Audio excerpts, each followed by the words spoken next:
Hi ma'am, I am JP Falcasantos from BS Ed English 1B.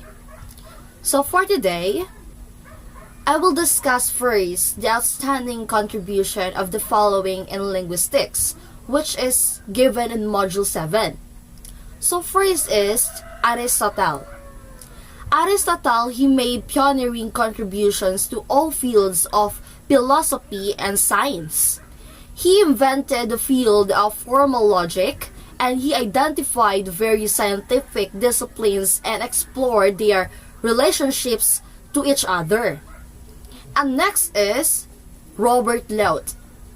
Robert Lott, an academic and Anglican bishop, compiled a short introduction to English grammar. It was an extremely successful work that was reviewed around 45 times between 1762 and 1800. And next is Sir William Jones.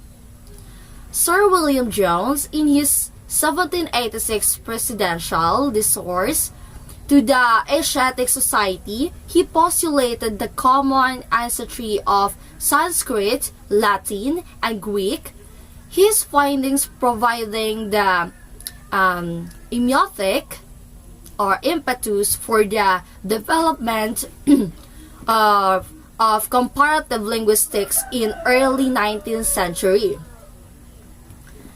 And last is Ferdinand de Saussure. Ferdinand de Saussure was a Swiss linguist, semiotician, and philosopher. His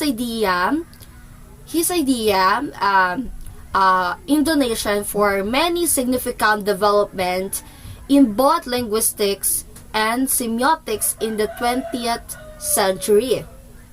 And next, I will explain the historical development of language, evolutionary or Darwinian.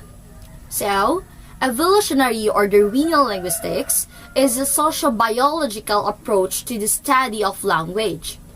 Evolutionary linguists consider linguistics as a subfield of evolutionary biology and evolutionary psychology. And next is, I will define, describe, or explain the following. So, first is Romance. Romance languages are a group of related languages all derived from Latin within historical times and forming the subgroup of the Italic branch of the Indo-European language family. And next is Proto-Germanic or Germanic language. So the Germanic languages are branch of the Indo-European language family spoken natively by a population of about 515 million people, mainly in Europe, North America, Oceania, and Southern Africa. And next is Indo-European languages. Indo-European languages is a family of languages including most of the languages spoken in Europe, India, and Iran, descended from a common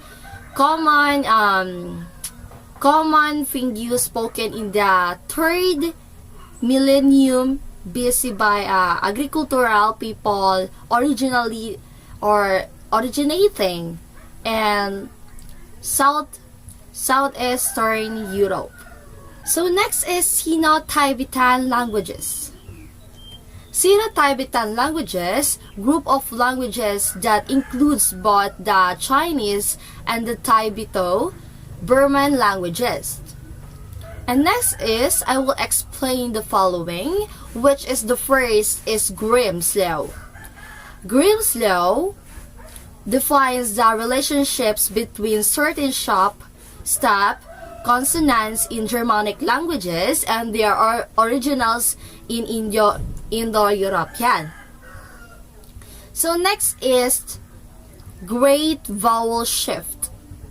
Great Vowel Shift, a phonetic change in a vowel shift, a change in pronunciations of the long vowels of the Middle English that began in 15th century and continued into the late centuries and 16th centuries, in which the high vowels were